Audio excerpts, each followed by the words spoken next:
Hey folks, and welcome to another replica livery build. It's been a short while, but I'm back today making the super popular Rizla Suzuki design on the Suzuki GSX-R 1000, and the cherry on the top we went with the Vermeulen number. Let's see how this goes, shall we? I opted to go for a satin blue base coat. It was the closest I could get to the real life colour of the stripe that goes right across the middle of this alongside the yellow. And the overall effect was very clean, came out nice. So this one, the Rizla Suzuki, is attempted sometimes by a couple of designers, but in my honest opinion never really mastered. I wanted to have a go to see if I could do something really good, but also as a little bit of a recon to see, okay, why is this such a hard livery to do? Turns out it is the Rizla font that throws up a lot of challenges, and wow, man, I do not want to do it again. Put it that way. It is an awkward font, and I've said in the past, when we do fonts, when we try and write something in the sticker editor, if you add outlines, if you add, I don't know, shadow or any kind of detail, it makes the layer limit just go through the roof. And there isn't just a little button in the sticker editor that says click here to add an outline and then change the depth of the width of the outline and so on, which would be lovely. Not happening. So just adding even just one outline to your text can double, if not more, the layers of that sticker. Yeah, Rizla has 2, 3 outlines. The font itself is italic, but it's like inverted italic, which to try and replicate that was a headache. Damn. And it has like the 3-dimensional drop shadow as well, just to add a little bit more. So by the time I created that, I realized, okay, this is why Rizla Suzuki is not done a lot, or not done super well. It just soaks up layers if you want to do that Rizla sticker, and if you want to get it as perfect as you can. And I really did want to get it as perfect as I could, because it's such a focal point on this livery. If you don't nail the Rizla Suzuki sticker, the rest kind of looks pretty average, to be honest. So that's the thing I did first. I dived straight in. I had a go at making the Rizla logo. I think I did it in approximately 200 layers. I honestly don't know how I would have done that any better. And then, okay, 200, we have done stickers with 200 before. We have made liveries with 200 layers before for a sticker.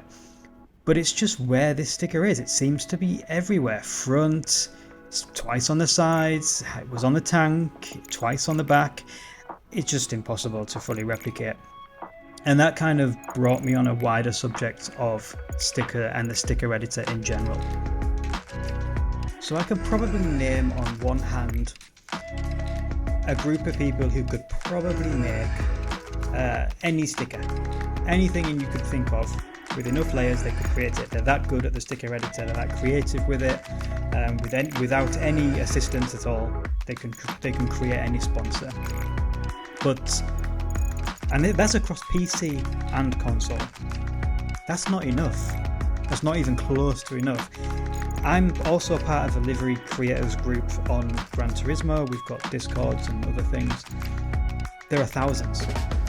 There are thousands of people making incredible liveries on Gran Turismo. There are a mere 0.0001% of that number making really good liveries on Ride. And I honestly think it's just down to the sticker editor. I think it's like a sandpit. Yeah, we can all go in and play around with it, and we could maybe make a sandcastle, but the percentage of people who are making something incredible is so low, and it shouldn't be low. It shouldn't be. It should be more accessible. So I don't know. For a Ride 6, which I am doubting, but for a Ride 6, there really should be some kind of way to upload decals. I would love it personally as a time saver. I also like doing graphics outside of the sticker editor. It's way easier. So being able to edit SVG files and dump them in and create and have perfect replicas that are one layer would make liveries like this way easier. Super easy. Rizla, one layer, dump it in, paste it over, change the colour. That's it.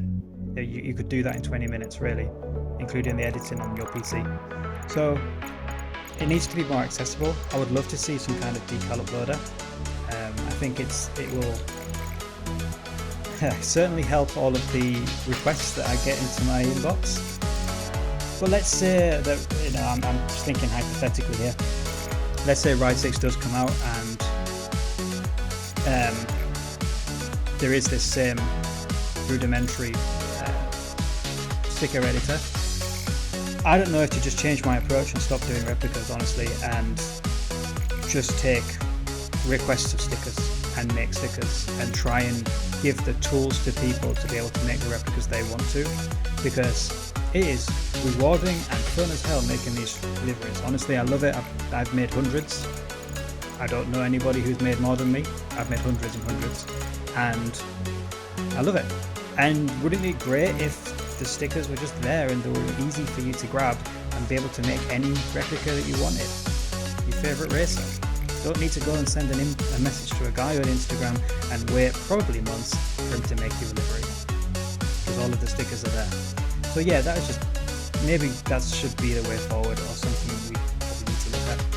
Anyway, I'm mumbling. This here is the Chris Vermeulen, the best of my ability Chris Vermeulen Rizla Suzuki GSXR 1000. I did change the colour ever so slightly. I added some nice big black grip tape on the tank, as was the image I was working off. I couldn't put the number on the top because I ran out of layers, but the Rizla is there twice, which is good. I had to put a yellow stripe at the top of the fairing rather than a Rizla, which should have been twice on the side. Ran out of layers, but everything else is looking not too bad. It's certainly unmistakably Rizla, and the number is just a fun one to do as well. So let's make a suit to go with this, and while I make the suit I will chat about Chris Vermeulen. So Chris Vermeulen, born 19th of June 1982 in Brisbane, Queensland. I did not know he was that old, did you? So he's an Australian, big fan of Australian racers.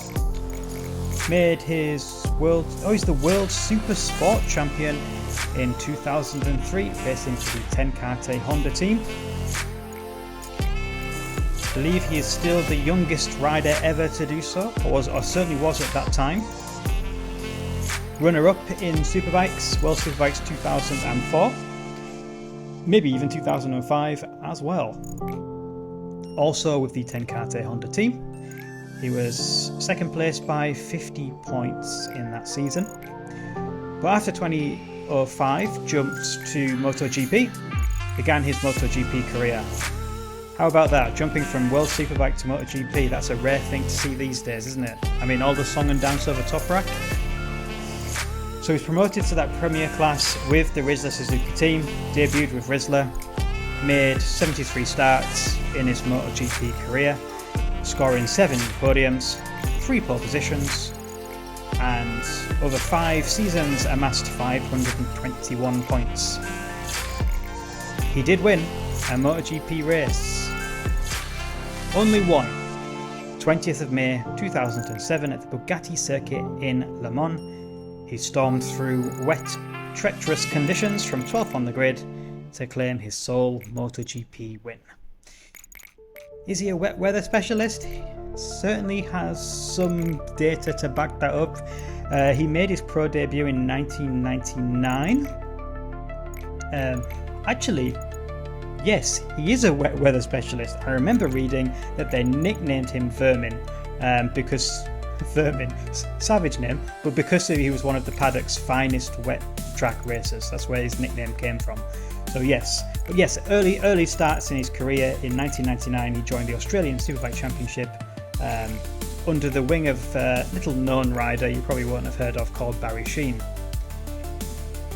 He did return to the World Superbikes, I think in 2010, after leaving the MotoGP, though I don't think he raced much from what I can tell. He had a knee injury at Phillip Island, forced him out for the rest of the year, and I think that was it.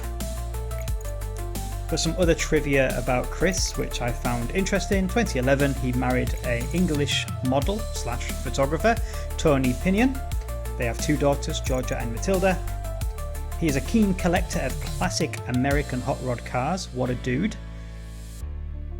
And he always races with a single digit number 7, not the one that I put on this bike and replica, but he uses the number 7 as a tribute to Barry Sheene, which is a very nice touch, one that is continued today with Barry Baltus. Great name too. So there you go, a little bit of Chris Vermeulen trivia while I pulled together this suit. I didn't have any real good images to work for on the suit. I had multiple seasons worth of front and back images, so what I tried to do was just blend it together into something that I think looked cool on the game. Sometimes rather than put in a black base, or as you can see on the back of the arms now, I go with like a very dark blue. I did that for the Raceways Yamaha. It looks good on track.